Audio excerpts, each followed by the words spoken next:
राजस्थान के स्नातक पास अभ्यर्थियों को सरकारी नौकरी हेतु पास करनी होगी सीईटी परीक्षा। आवेदन की अंतिम तिथि 7 सितंबर। क्या है सीईटी ग्रेजुएट लेवल परीक्षा? किन किन विभागों में किन किन पदों के लिए सीईटी पास करना अनिवार्य होता है? यदि आप ग्रेजुएट हैं और राजस्थान कर्मचारी चयन आयोग द्वारा समय समय पर जारी होने वाली ग्रेजुएट स्तर की विभिन्न परीक्षाओं में आवेदन करना चाह रहे हैं, तो आपको सबसे पहले राजस्थान कर्मचारी चयन आयोग द्वारा आयोजित की जाने वाली सामान्य पात्रता परीक्षा अर्थात सीईटी परीक्षा अवश्य उत्तीर्ण करनी होगी। राजस्थान सरकार ने अब अपनी सभी सरकारी भर्तियों में पारदर्शिता लाने के लिए राज्य की स्नातक स्तर की लगभग सभी बड़ी अधीनस्थ सेवा भर्तियों के लिए सीईटी ग्रेजुएशन लेवल परीक्षा लागू कर दी है। इस परीक्षा के अंतर्गत विभिन्न प्रकार की स्नातक स्तर की अधीनस्थ सेवा भर्तियों को शामिल किया गया है। जिन स्नातक स्तर की भर्तियों को शामिल किया गया है उनमें से मुख्य भर्तियां इस प्रकार हैं: राजस्थान होमगार्ड अधीनस्थ सेवा, राजस्थान अभियांत्रिक अधीनस्थ सिंचाई सेवा, राजस्थान अधीनस्थ लेखा सेवा, राजस्थान राजस्व लेखा अधीनस्थ सेवा, राजस्थान महिला अधिकारिता अधीनस्थ सेवा, राजस्थान एकीकृत बाल विकास अधीनस्थ सेवा, राजस्थान कारागार अधीनस्थ सेवा, राजस्थान समाज कल्याण अधीनस्थ सेवा, राजस्थान राजस्व भू अभिलेख भू प्रबंधन एवं उपनिवेश अधीनस्थ सेवा, राजस्थान पंचायती राज सेवा, राजस्थान राज्य कृषि विपणन बोर्ड सेवा आदि। इन सभी भर्ती परीक्षाओं के माध्यम से जिन पदों की भर्ती की जाती है उनमें से मुख्य पद इस प्रकार हैं: प्लाटून कमांडर, जिलेदार, पटवारी, कनिष्ठ लेखा अधिकारी, तहसील राजस्व लेखाकार, पर्यवेक्षक, महिला अधिकारिता पर्यवेक्षक, deputy jailer, hostel superintendent, grade second patwari, ग्राम विकास अधिकारी, कनिष्ठ लेखाकार आदि पदों पर की जाने वाली भर्ती परीक्षा हेतु अब सीईटी परीक्षा उत्तीर्ण करना आवश्यक कर दिया गया है। अर्थात अब निकट भविष्य में जब भी इन विभागों द्वारा इन पदों की भर्ती विज्ञप्ति जारी की जाएगी तो केवल वे ही अभ्यर्थी आवेदन करने के पात्र होंगे जिन्होंने सीईटी 2024 परीक्षा उत्तीर्ण कर रखी होगी। यह सामान्य पात्रता परीक्षा स्नातक स्तर वर्ष में कम से कम एक बार आयोजित की जाती है। सामान्य पात्रता परीक्षा का स्कोर इस परीक्षा के परिणाम घोषित किए जाने की दिनांक से 1 वर्ष के लिए मान्य होता है। इस परीक्षा में सम्मिलित होने वाले हर अभ्यर्थी को उसके द्वारा प्राप्त स्कोर अवश्य प्रकाशित किया जाता है। इस परीक्षा में उपस्थित होने के प्रयासों की संख्या का कोई प्रतिबंध नहीं है, अर्थात प्रत्येक अभ्यर्थी को पात्रता परीक्षा में एक से अधिक बार बैठने का अवसर भी मिलेगा। वह चाहे तो अपने स्कोर में सुधार करने हेतु अगले वर्ष की पात्रता परीक्षा में पुनः सम्मिलित हो सकता है। सामान्य पात्रता परीक्षा हेतु न्यूनतम 40% अंक प्राप्त करना आवश्यक होता है। तथापि अनुसूचित जातियों, अनुसूचित जनजातियों के अभ्यर्थियों को न्यूनतम अंकों में 5% अंक तक छूट उपलब्ध होगी। किसी भी वर्ष सामान्य पात्रता परीक्षा केवल उत्तीर्ण करने मात्र से ही उसे उस वर्ष जारी होने वाली किसी स्नातक स्तर की भर्ती परीक्षा में चयन होने का अधिकार नहीं मिल जाता है। किसी भी विभाग की स्नातक स्तर की रिक्त पदों की विज्ञप्ति जारी होने पर उसमें आवेदन करने हेतु विज्ञापित किए गए कुल रिक्त पदों की संख्या के केवल 15 गुना अभ्यर्थी ही आवेदन करने के पात्र होंगे। अतः ऐसी स्थिति में हर भर्ती के कुल कट ऑफ मार्क्स निर्धारित किए जाएंगे। उन कट ऑफ मार्क्स को हासिल करने वाले अभ्यर्थी ही उस भर्ती परीक्षा हेतु आवेदन करने के पात्र होंगे। यह कट ऑफ मार्क्स प्रत्येक कैटेगरी के लिए अलग अलग भी निर्धारित किए जा सकते हैं। सामान्य पात्रता परीक्षा केवल मात्र पात्रता परीक्षा ही है। अभ्यर्थी को पात्रता परीक्षा के न्यूनतम कट ऑफ मार्क्स हासिल करने के अलावा भी उसे उस भर्ती हेतु निर्धारित किए गए अन्य नियम जैसे न्यूनतम शैक्षणिक योग्यता, आयु सीमा, निर्धारित न्यूनतम अनुभव, शारीरिक मापदंड आदि की अर्हताओं को भी पूरा करना आवश्यक होगा। क्या है आवेदन की न्यूनतम पात्रता एवं शैक्षणिक योग्यता? क्या है सीईटी परीक्षा के लिए आवेदन करने की प्रक्रिया? सीईटी परीक्षा हेतु आवेदन करने की न्यूनतम शैक्षणिक योग्यता स्नातक पास है। जो अभ्यर्थी स्नातक स्तर पाठ्यक्रम के अंतिम वर्ष की परीक्षा में उपस्थित हुए हैं अथवा सम्मिलित होने जा रहे हैं वे भी आवेदन कर सकते हैं, परंतु निर्धारित शैक्षणिक योग्यता मुख्य परीक्षा तिथि से पूर्व अर्जित करनी आवश्यक होगी। अन्यथा परीक्षा के बाद शैक्षणिक योग्यता अर्जित करने वाले अभ्यर्थियों को समान पात्रता परीक्षा में शामिल पदों की भर्ती हेतु आयोजित भर्ती में पात्र नहीं माना जाएगा। सीईटी परीक्षा के लिए आयु सीमा 1 जनवरी 2025 को 18 वर्ष से 40 वर्ष के मध्य होनी चाहिए। इस आयु सीमा में विभिन्न आरक्षित वर्ग हेतु छूट भी दी गई है। विभिन्न आरक्षित वर्ग को दी गई आयु सीमा में छूट इस प्रकार है। सामान्य वर्ग की महिला अभ्यर्थियों के मामले में 5 वर्ष की छूट दी गई है। अनुसूचित जाति, अनुसूचित जनजाति, अन्य पिछड़ा वर्ग, अति पिछड़ा वर्ग, आर्थिक रूप से कमजोर वर्ग के पुरुष अभ्यर्थी जो कि राजस्थान की स्थायी निवासी हैं उन्हें 5 वर्ष की छूट दी जाएगी, जबकि इन्हीं वर्ग की महिला अभ्यर्थियों को 10 वर्ष की छूट दी जाएगी। भूतपूर्व सैनिक, विधवा, तलाकशुदा महिलाओं, दिव्यांग अभ्यर्थियों एवं अन्य कुछ कैटेगरी के अभ्यर्थियों को भी आयु सीमा में छूट दी गई है। इन छूट के विशेष प्रावधानों हेतु विभाग की अधिकृत विज्ञप्ति का अवलोकन कर लेना चाहिए। सीईटी परीक्षा के लिए ऑनलाइन आवेदन पत्र भरे जाने की प्रक्रिया 9 अगस्त से प्रारंभ हो चुकी है और अंतिम तिथि 7 सितंबर 2024 तक आवेदन पत्र ऑनलाइन भरे जा सकते हैं। ऑनलाइन आवेदन पत्र राजस्थान कर्मचारी चयन बोर्ड की अधिकृत वेबसाइट पर दिए गए लिंक अथवा राजस्थान सरकार के SSO पोर्टल से लॉगिन करने के उपरांत सिटीजन ऐप में उपलब्ध रिक्रूटमेंट पोर्टल का चयन करते हुए भी आवेदन किया जा सकता है। इस हेतु अभ्यर्थी को सर्वप्रथम अपना वन टाइम रजिस्ट्रेशन करना होगा। एक बारीय पंजीयन शुल्क अर्थात वन टाइम रजिस्ट्रेशन शुल्क भी जमा कराना होगा। यह शुल्क सामान्य अभ्यर्थियों हेतु 600 रुपये निर्धारित किया गया है, जबकि राज्य की निर्धारित आरक्षित श्रेणी के अभ्यर्थियों अर्थात अनुसूचित जाति, अनुसूचित जनजाति, EWS, अन्य पिछड़ा वर्ग, नॉन क्रीमी लेयर, MBC अभ्यर्थी एवं दिव्यांग अभ्यर्थियों को निर्धारित परीक्षा शुल्क में छूट दी गई है। अर्थात इन कैटेगरी के अभ्यर्थियों को केवल 400 रुपये ही वन टाइम रजिस्ट्रेशन शुल्क के रूप में देना है। यह शुल्क अभ्यर्थियों को केवल एक बार ही देना होगा। जिन अभ्यर्थियों के पहले से ही वन टाइम रजिस्ट्रेशन करवा रखा उन्हें दोबारा शुल्क देने की आवश्यकता नहीं है। कब और कहाँ होगी परीक्षा? क्या होगा पाठ्यक्रम?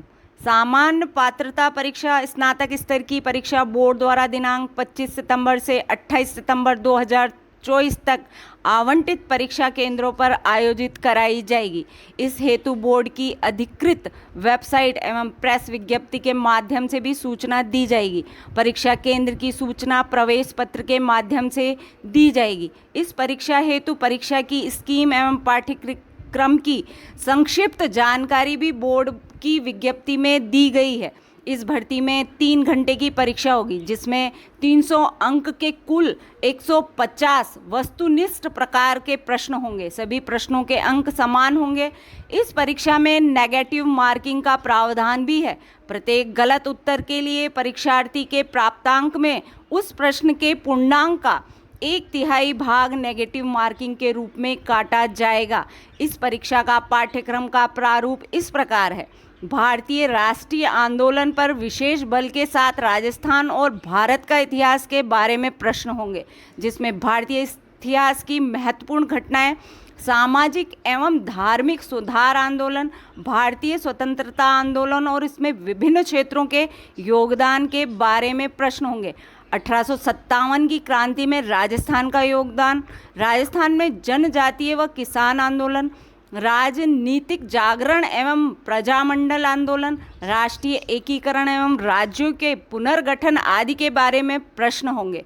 राजस्थान का इतिहास, कला, संस्कृति, साहित्य, परंपरा और विरासत के प्रश्न होंगे। इसके अंतर्गत प्राचीन सभ्यताएं, कालीबंगा, आहट, गणेशर, बालाथल और बेराट आदि राजस्थान के इतिहास की महत्वपूर्ण ऐतिहासिक घटनाएं, प्रमुख राजवंश, उनकी प्रशासनिक एवं राजस्व व्यवस्था, सामाजिक सांस्कृतिक आयाम, स्थापत्य कला की प्रमुख विशेषताएं जैसे किले एवं स्मारक कलाएं, चित्रकलाएं और हस्तशिल्प, राजस्थानी साहित्य की महत्वपूर्ण कृतियां, क्षेत्रीय बोलियां, मेले, त्योहार, लोक संगीत एवं लोक नृत्य, राजस्थानी संस्कृति, परंपरा एवं विरासत, राजस्थान के धार्मिक आंदोलन, संत एवं लोक देवता, महत्वपूर्ण ऐतिहासिक स्थल, राजस्थान के प्रमुख व्यक्तित्व, राजस्थान का एकीकरण आदि से संबंधित प्रश्न होंगे। भारत का भूगोल विषय के अंतर्गत भारत का भौतिक स्वरूप, पर्वत, पठार, मरुस्थल एवं मैदान, जलवायु एवं मानसून तंत्र, प्रमुख नदियां, बांध, झीलें एवं सागर, वन्य जीव जंतु एवं अभ्यारण्य, प्रमुख फसलें, प्रमुख खनिज ऊर्जा संसाधन, प्रमुख उद्योग, राष्ट्रीय राजमार्ग, परिवहन के साधन एवं व्यापार आदि से संबंधित प्रश्न होंगे। राजस्थान का भूगोल विषय के अंतर्गत राजस्थान की भूगर्भिक संरचना एवं भू आकृतिक प्रदेश, जलवायु दर्शन, मानसिक तंत्र एवं जलवायु प्रदेश, अपवाह तंत्र, झीलें, सागर, बांध एवं जल संरक्षक तकनीकी, प्राकृतिक वनस्पति, वन्य जीव जंतु एवं अभ्यारण्य, रबी एवं खरीफ की प्रमुख फसलें, जनसंख्या वृद्धि, प्रमुख जनजातियां, धात्विक एवं अधात्विक खनिज पदार्थ, ऊर्जा संसाधन, यातायात के साधन, राष्ट्रीय राजमार्ग, रेल एवं वायुयान आदि से संबंधित प्रश्न होंगे।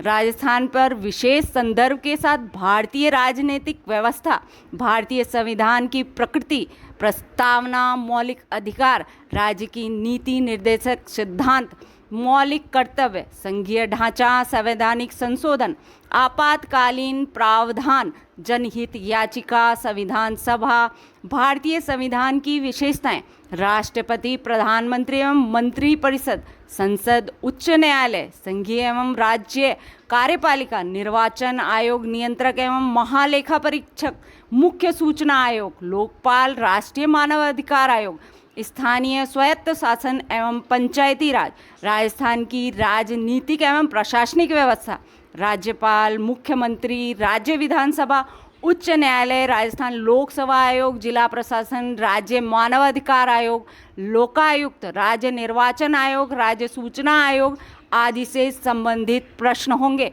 भारत की अर्थव्यवस्था के अंतर्गत बजट निर्माण, बैंकिंग, लोकवित्त, वस्तु एवं सेवा कर, राष्ट्रीय आय, संवर्धि एवं विकास का आधारभूत ज्ञान, राजकोषीय एवं मौद्रिक नीतियाँ, सब्सिडी, लोक वितरण प्रणाली, ई कॉमर्स, अर्थव्यवस्था के प्रमुख क्षेत्र, कृषि, उद्योग, सेवा एवं व्यापार क्षेत्र की वर्तमान स्थिति, मुद्दे एवं पहल, हरित क्रांति, श्वेत क्रांति एवं नीली क्रांति, पंचवर्षीय योजनाएं एवं नियोजन प्रणाली, प्रमुख आर्थिक समस्याएं एवं सरकार की पहल, आर्थिक सुधार एवं उदारीकरण से संबंधित प्रश्न होंगे।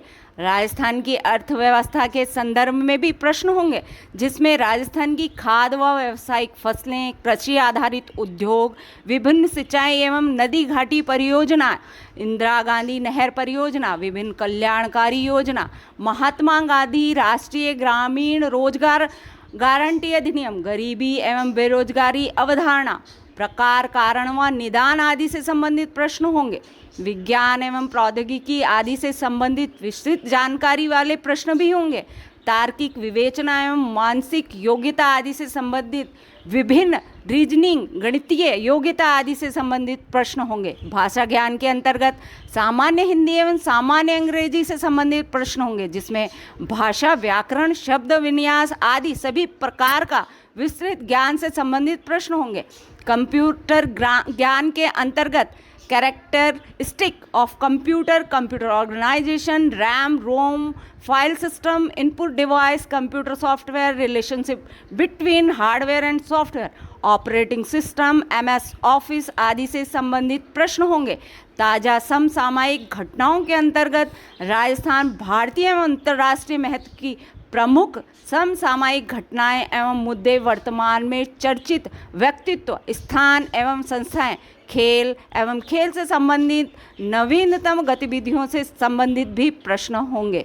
कैसे करें परीक्षा की तैयारी, कैसे पाएं सफलता। वैसे तो राजस्थान कर्मचारी चयन बोर्ड द्वारा आयोजित की जाने वाली इस सीईटी परीक्षा स्नातक स्तर केवल पात्रता परीक्षा है, जिसे उत्तीर्ण तो करना ही है। उसके मार्क्स मुख्य परीक्षा के मार्क्स के साथ नहीं जोड़े जाते हैं, लेकिन पात्रता परीक्षा होने के नाते जब कभी सीमित पदों की विज्ञप्ति जारी होती है तो पात्र आवेदकों की संख्या भी सीमित रखी जाती है। ऐसी स्थिति में जिनके कट ऑफ मार्क्स अधिक होते हैं उन्हें ही भर्ती परीक्षा के लिए पात्र माना जाता है। इसीलिए सीईटी परीक्षा में अच्छे अंक लाना आपकी पात्रता को निश्चित करता है। सीईटी परीक्षा का पाठ्यक्रम लंबा है, इसीलिए आपको इसकी तैयारी पर अच्छा ध्यान देना होगा। इस हेतु राजस्थान पर विशेष ध्यान दिया जाना चाहिए। राजस्थान के सामान्य ज्ञान पर आपकी पकड़ भी मजबूत होनी चाहिए। सफलता प्राप्त करने के लिए आपको कठिन परिश्रम करना आवश्यक होगा। आपस में प्रतिस्पर्धा भी कठिन होगी। अच्छी तैयारी करने वाले को ही सफलता प्राप्त होगी।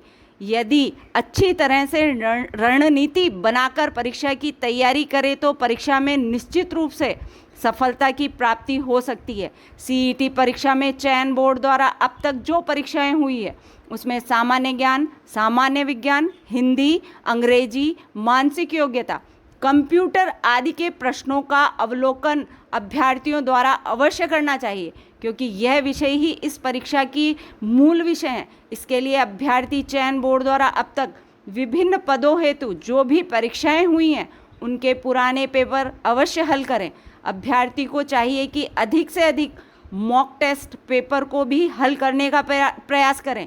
परीक्षा वस्तुनिष्ठ प्रकार की होगी एवं इसकी समय सीमा भी निर्धारित है, अतः मॉक टेस्ट पेपर हल करते हुए निर्धारित समय सीमा का अवश्य ध्यान रखें। निर्धारित समय अनुसार मॉक टेस्ट पेपर हल करें। अभ्यर्थी बाजार में उपलब्ध अलग अलग प्रकाशनों में से चयनित प्रतिष्ठित प्रकाशनों द्वारा प्रकाशित अधिक से अधिक मॉक टेस्ट पेपर हल करने का प्रयास करें। अपने द्वारा हल किए गए प्रश्नों का सही उत्तर से मिलान करें एवं जिस विषय पर उसकी पकड़ कमज़ोर है उस विषय को अधिक से अधिक तैयार करें एवं अध्ययन करना चाहिए। अभ्यर्थी को अभी से यानी आवेदन करने के साथ ही परीक्षा की तैयारी शुरू कर देनी चाहिए। अच्छी तैयारी के साथ इस परीक्षा में सफलता प्राप्त करके सरकारी नौकरी के रूप में आप अपना अच्छा कैरियर बना सकते हैं।